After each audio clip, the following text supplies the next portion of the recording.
Hola, ¿qué tal? De nuevo por aquí, ¿cómo están? Espero que todo el mundo, todas, todos estén bien. Y nada, vamos a continuar hoy con el Art Nouveau. En concreto, hoy nos vamos a desplazar hasta Austria. En la última clase habíamos hablado del Jugendstil en Alemania. Y habíamos comentado que, bueno, que el Art Nouveau, en concreto el Jugendstil en Alemania, había estado influido sobre todo por la secesión vienesa, es decir, por el movimiento, en este caso, que podríamos catalogar como Art Nouveau, modernismo, como se le llamó en Austria. Entonces, pues nada, recuperando un poco lo que habíamos visto al respecto de las características del Jugendstil alemán, pues vamos a ver que hay algunas cuestiones que coinciden y bueno, otras que hacen un poco distintivo a esta tendencia o esta variante del movimiento Art Nouveau en concreto en Austria. Bueno, en Austria, principalmente en su capital, en Viena, que digamos que en esta época, final del siglo, final del siglo XIX, principios del siglo XX, pues bueno, se va a convertir en capital cultural bueno, de una emergencia a nivel europeo casi inaudito en el sentido de que afecta a muchísimas artes distintas, ¿no? Como ya hemos visto en el tema del Art Nouveau. Pues bien, en cuanto a la presentación que les había compartido en la última clase, vamos a volver a la misma presentación que he incorporado allí, pues bueno, diapositivas nuevas. Nos habíamos quedado en la 14. Les voy a pedir que abran la misma presentación y nos vamos a ir hasta la diapositiva número 15. Vale, en esta diapositiva podemos ver tres imágenes sobre una obra, una casa, en este caso la Majolica House o Casa Majolica, de un arquitecto austriaco, de Otto Wagner. No lo confundan con el músico en este caso, aunque guarda cierta relación. Ya veremos el otro, Richard Wagner, el músico, con la secesión vienesa, ya veremos por qué. Y en esta obra lo que podemos ver es un poco el tema de la decoración en esa fachada. Tienen el edificio al completo ahí a mano derecha en la esquina superior, una aproximación más de cerca para que vean la decoración y un detalle alrededor de una de las ventanas en la de abajo. Si vemos la estructura del edificio, es una estructura que, a diferencia de otras obras del Art Nouveau francés o belga, pues en su fachada huye prácticamente de la línea curva, ¿no? Es decir, que vemos pues esa sobriedad formal que caracterizaba un poco al Jugendstil alemán o en este caso al arte de la secesión vienesa, ¿no? Entonces, pues la estructura del edificio es bastante recta. Es una casa, como ven ahí, que tiene 5 plantas. Si no contamos la planta que da a la calle de abajo, es decir, con esas serían 6. Y que, bueno, que la ornamentación sobre todo se produce de manera progresiva desde la planta tercera hasta el techo, ¿no? Hasta el tejado.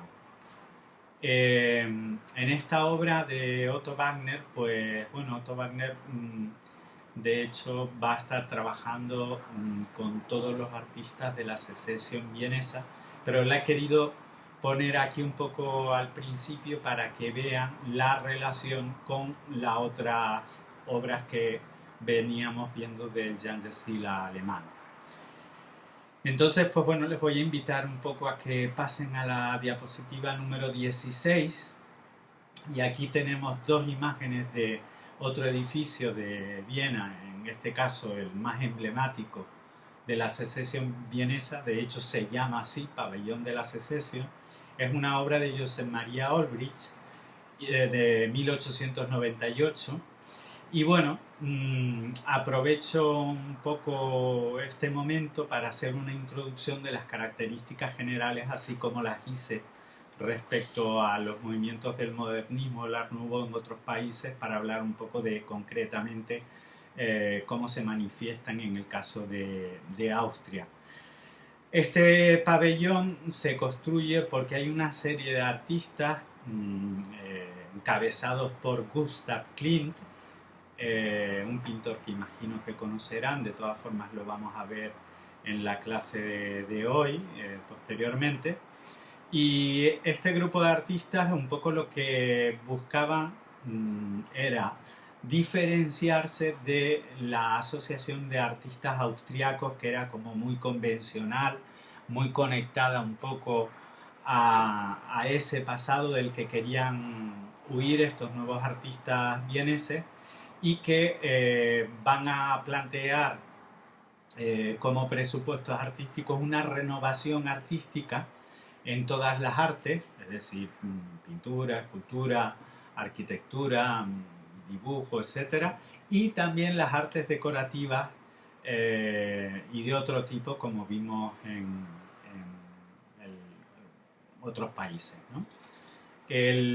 La secesión pretendía sobre todo reinterpretar un poco los estilos artísticos del pasado, porque ellos veían que la sociedad estaba encaminándose a una industrialización muy grande, ¿no? Entonces, de alguna manera pretendían conectar o reinterpretar ese pasado dotándolo de ese carácter nuevo, ¿no? Una característica del Art Nouveau, como ya hemos visto en, en la clase anterior. En la secesión, aunque se busca principalmente la elegancia, si observan predomina bastante esa sobriedad formal que ya también veíamos en el Jugendstil alemán, y que si bien es cierto que hay una inspiración y una referencia a los elementos de la naturaleza, la línea curva a nivel constructivo en la arquitectura no está tan presente como en el Art Nouveau francés o belga, ni en el exterior de la fachada, ni en las fachadas quería decir, ni en el exterior de los edificios, ni tampoco en el interior. Prácticamente esa línea curva se reduce a un carácter ornamental. En la decoración de los edificios y en algunos elementos sí que esa línea curva va a estar como muy presente, ¿no? Pero si observamos este edificio, por ejemplo el anterior, el de la Casa Mayólica, pues podemos ver que la presencia de esa línea serena, recta, en la fachada del edificio, pues está bastante presente. Además de este carácter, pues bueno, de sobriedad formal, también buscaban mucho una interpretación simbólica, sobre todo a partir de la pintura, pero no solo en la pintura. Pero principalmente, digamos que este simbolismo, esta conexión con el simbolismo venía un poco con esa mirada hacia el arte del pasado, ¿no? La pintura, la escultura, las artes decorativas debían de contar simbólicamente algo que fuera un poco más allá de la intrascendencia que consideraban ellos, pues de los cafés parisinos, de todo esto que vimos un poco en la clase anterior. El objetivo estético que perseguían era conseguir esa obra de arte total. Y aquí voy a hacer referencia ahora sí a Richard Wagner, el compositor alemán, porque ellos concebían o intentaban proponer que la obra de arte fuera un compendio de muchas cosas, ¿no? Que reflejara no solo un carácter historicista, un carácter anecdótico, un carácter representacional, sino además simbólico, con cierta trascendencia, incluso con carácter a veces hasta político, ¿no? La decoración, como vemos, es bastante estilizada en esta obra, sobre todo en la imagen de la derecha. Si se fijan también por los bordes en las esquinas, hay ornamentación que aquí en la central no se ve. Y este edificio está cubierto por esa gran cúpula dorada, ¿no? elementos vegetales que, fíjense como en el friso sobresalen, creando esa especie de sombra sobre la fachada justo donde hay esa inscripción, que ya veremos lo que quiere decir. Y ellos le van a dar sobre todo también mucha importancia a este carácter ornamental, pero también a la tipografía. Por ejemplo, en los carteles de diseño, que vamos a ver en la siguiente diapositiva, todavía no pasen a ella, pero la vamos a ver, intentaban cierta claridad, no esa ornamentación, por ejemplo, como en los carteles del Checo Muja, que había como un horror vacui, ¿no? Esa sensación un poco de no dejar nada vacío, sino en este caso son como mucho más sobrios, más limpios, y quieren que el mensaje se lea claramente, ¿no? Este diseño tipográfico pues va a crear incluso una escuela, un estilo. Hay una tipografía concreta, que es la Viena 1900, que va a inundar todos los carteles de la época, ¿no? Era como un sello distintivo de esta tipografía. Y aquí, curiosamente, sí que van a incluir bastante la línea curva. Pues bien, lo que les decía, en la decoración de esa fachada, justo debajo de la cúpula, la inscripción que aparece, se puede leer una frase que se convierte en lema. A ver si pasa la moto.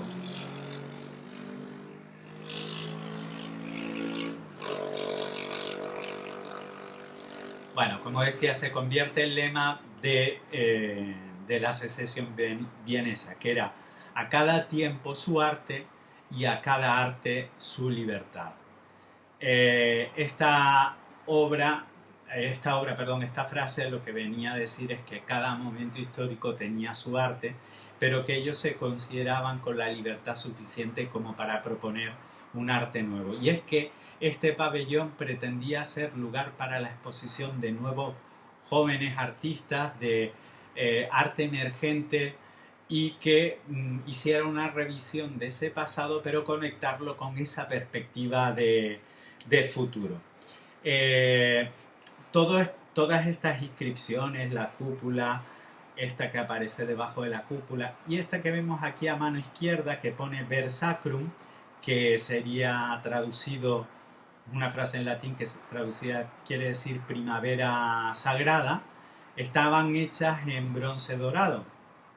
Y bueno, con la luz diurna pues producen ese reflejo dorado al espectador, ¿no? Que lo observa incluso desde la calle. Ya veremos la importancia que tiene el pan de oro y el color oro en toda la iconografía y representaciones de la secesión vienesa. Bueno, pues bien, como decíamos, el edificio es una obra de Josep Maria Olbrich de 1898, y vamos a pasar a la diapositiva número 17, a la siguiente. Aquí tenemos una fotografía del interior del pabellón original de la secesión, es decir, en la primera sala, cuando entrabas, tras esa escalinata, lo que te encontrabas era esto. Evidentemente estaba enfocado únicamente hacia una esquina. Y bueno, observamos arriba sobre esta sala, que se suponía que va a ser la sala de exposiciones, una especie de friso, una pintura que es una pintura de Gustav Klimt. Gustav Klimt va a ser el primer director de este pabellón, de la secesión vienesa. Y aquí a la derecha tenemos una revista que editaba esta organización, que era la revista Ver Sacrum, que como vimos aparecía aparecía en la portada, en la fachada, perdón, en el pórtico quería decir, de este edificio. Pues bien, ellos titularon a esta revista Ver Sacrum, y esta revista estaba dirigida un poco a los miembros del grupo de artistas que configuraban la secesión. El diseño es de Alfred Roller, un artista que pertenecía a esta organización, y este es el primer número de 1898, concretamente se editó en enero. Como ven, ahí aparece esa típica tipografía Viena 1900 Versacrum, ¿vale? Donde pone la de abajo, es una tipografía que sí que vemos que, bueno, que combina esa línea recta, pero también con la línea curva y el subrayado, ¿no?, permanente bueno, de los distintos artistas que aparecían representados en ese primer número.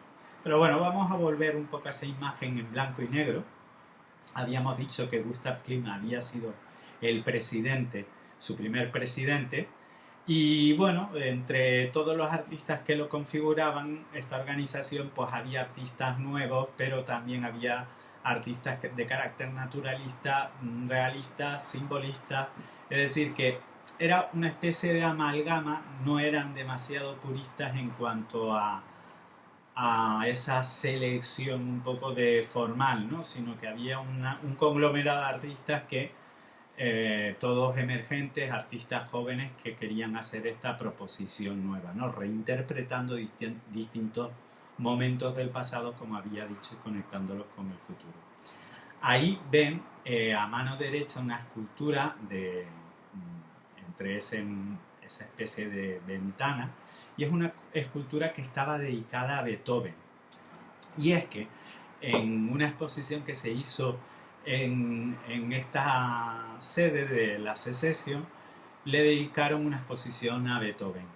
Y concretamente para esta exposición, Gustav Klimt va a diseñar con carácter temporal ese friso que vemos en la parte superior, que se pensaba que no iba a ser duradero, pero que luego posteriormente se conservó. En este friso, ya les voy a invitar ahora que pasen a la diapositiva número 18. Este friso de Beethoven, de Gustav Klimt, estaba inspirado en la novena sinfonía de Beethoven. ¿Recuerdan cuando hablamos de la novena sinfonía, aquella que contenía la oda a la alegría? Pues bien, este friso va a hacer un recorrido por esta sinfonía. Entonces, digamos que en esta sala, de los 3 muros que ocupaban el friso, vamos a empezar, que es el orden de lectura que tiene, por el muro izquierdo, luego iremos al central y luego al muro derecho, es decir, en sentido de la lectura occidental. Y lo que les he ido poniendo aquí, en esta primera vemos lo que ocuparía todo ese muro izquierdo.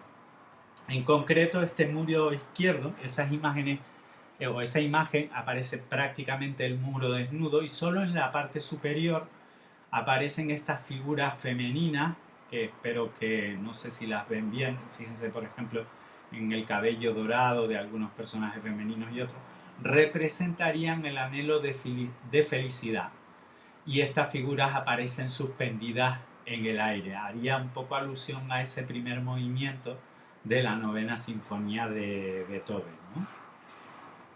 Pasamos a la diapositiva siguiente y ahí vemos el muro izquierdo, la continuación, ¿vale? Es decir, ese pequeño fragmento que divide la línea vertical sería del fragmento que vimos anterior. Y aquí vemos esta serie de figuras, estas 3 figuras que aparecen aquí, una niña de pie y una pareja arrodillada que extienden sus brazos y que de alguna forma, con esas manos extendidas, parecen suplicar y están representando el sufrimiento de la humanidad, ¿no? Esa humanidad que sufre está implorando a ese personaje central que aparece, el Caballero Dorado, que emprenda por ellos esa lucha por conquistar la felicidad, ¿no? Al caballero lo acompañan 2 figuras femeninas. Estas figuras femeninas representarían una, la ambición, esa que sostiene la corona de laurel, que viene a ser una referencia a esa corona de laurel que se les colocaba a los atletas olímpicos griegos, y la compasión. Fíjense cómo la compasión entrelaza los brazos, ¿no? Como teniendo compasión bueno, de las dificultades por las que va a atravesar ese caballero que va a luchar por el anhelo de la conquista de la felicidad, ¿no? Estos dos serían los impulsos internos que mueven a este caballero a conseguir la felicidad. Por un lado la ambición y por otro lado también la compasión. Ese muro izquierdo continúa de alguna manera con esos personajes otra vez femeninos que representarían esa transición al siguiente movimiento, ¿no? Que nos va a llevar, pasamos a la diapositiva siguiente, hasta el muro central. Aquí tenemos un fragmento del muro central, lo he querido poner así porque para que lo apreciaran bien todos los detalles, y en la siguiente diapositiva veremos la parte que nos queda de ese fragmento. Bien, en este muro central aparece representado el gigante Tifeo, que sería esta especie de simio, ya veremos como una especie de gorila, ¿no? Monstruoso, que tiene unas alas, ya lo veremos en la siguiente imagen. Es un monstruo alado, una figura pues con esos dientes, ¿no? Como desdentado, peluda, y que bueno, que tiene esas alas, las podemos apreciar un poco ahí con ese cromatismo azul y esa ornamentación azul a la derecha del cuadro. A la izquierda del cuadro, bueno, decir que Tifeo era un gigante contra el que los dioses lucharon en vano, es decir, que intentaron luchar contra él pero perdieron la partida, ¿no? Entonces aquí aparecen a mano izquierda las tres hijas, que serían las gorgonas. Las gorgonas, fíjense que con esos cabellos en los que aparecen serpientes, ¿vale? Medusa, etcétera, etcétera. Lo acompañan un poco a este gigante como esas fuerzas hostiles. Detrás de ellas se unen, por un lado, la enfermedad, la locura y la muerte, que serían estos tres personajes femeninos que aparecen aquí de manera esquelética o cadavérica, tanto, ¿no? Rostros que, bueno, que están un poco como acechando por detrás y que asemejan máscaras encima de las cabezas de esas gorgonas, ¿no? Que vendrían a ser casi una representación, un símil de esas tres gorgonas. Y a la derecha del gigante Tifeo aparecen pues tres personajes femeninos que vendrían a tener un carácter simbólico. Por un lado tendríamos la lujuria, que sería este personaje pelirrojo, la impudicia y el personaje rubio que aparece detrás, y la desmesura o la gula, que se sumarían un poco al bando enemigo del lado derecho. Este sería este muro central contra el que va a luchar ese caballero, ¿no? Que veíamos en la diapositiva anterior. Pasamos a la diapositiva siguiente para ver el fragmento que nos queda de ese muro central en la continuación. Y fíjense cómo aquí observamos las alas de las que les hablaba, y el cuerpo de ese gorila se transforma como una especie de gigante, de enorme, de enorme serpiente, ¿no? Con cola de serpiente, que termina a la derecha, ¿no? De la imagen, y aquí vemos que aparece un personaje femenino como semi arrodillado, ¿no? Con una mano en la nuca, que vendría a representar a la pena aguda, ¿no? Que está mostrando esa figura miserable, ¿no? El anhelo de felicidad se encuentra con este obstáculo y este personaje femenino viene a representar esa pena, ¿no?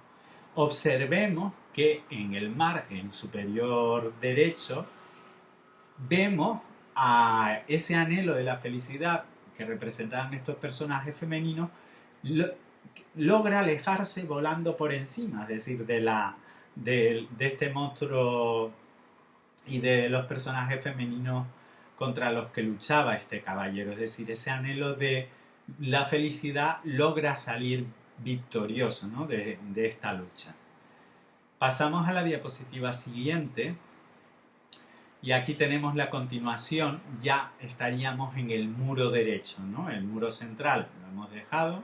Y aquí estaríamos en ese muro derecho, el que se colocaría justo encima de esa escultura de Beethoven que veíamos en la imagen en blanco y negro de la sala original de la Secession. Vemos esos personajes que siguen representando ese anhelo de felicidad, esa figura suspendida, que ocupan ese espacio superior para dotar a la escena de ese carácter etéreo, ¿no?, de volátil. El anhelo de felicidad es algo como celeste, ¿no? Es como un sueño, no es algo terrenal, sino es un deseo, ¿no?, que casi podríamos decir que pertenece al universo de lo etéreo, ¿no?, de lo volátil, de lo que no se puede tocar. Y bueno, estos personajes, este anhelo de felicidad, nos llevan o se encuentran directamente con este otro personaje femenino que está tocando la lira, ese elemento musical, ese instrumento musical, quería decir, que conectaría también con toda la mitología grecolatina y que representa a la poesía. A continuación, si se fijan, hay un espacio en blanco sobre el muro. Klimt deja ese espacio libre de modo intencional, es decir, que lo hace aposta. Originalmente entre las secciones del friso había como una especie de abertura en la pared y esa ofrecía una vista a la escultura de Beethoven que les decía, que era una escultura de Klinger, que, bueno, que pueden ver en la imagen que les puse en la diapositiva número 17, ¿no? Ese anhelo de felicidad se encuentra con la poesía, con las artes, ¿no?, y también con la música que aparecería representada, y veremos qué ocurre como conclusión. Aquí tienen, pasamos a la diapositiva número 23, tienen ese espacio en blanco del que les hablaba, sobre el que estaría, bajo el que estaría esa escultura de Beethoven, y a la derecha tienen pues ese muro derecho que es la conclusión de este friso de Beethoven para el pabellón de la Secession. Y aquí observamos que después de ese anhelo de la felicidad de encontrarse con la poesía, nos observamos 5 figuras femeninas dispuestas una sobre la otra en vertical, que extienden también sus brazos, pero aquí no con carácter implorante, sino casi dirigiendo un poco la mirada al espectador, y que apuntan al reino de los ideales y de la felicidad. Específicamente, este reino de la felicidad estaría representado por un coro de ángeles del paraíso, que son estos personajes femeninos que aparecen ahí, esas 3 y 4 y las del fondo. Luego vemos una continuación después de ese paréntesis que se produce ahí en medio, el cual representa el canto de los versos que había sido inspiración para Beethoven para construir esa 9ª sinfonía.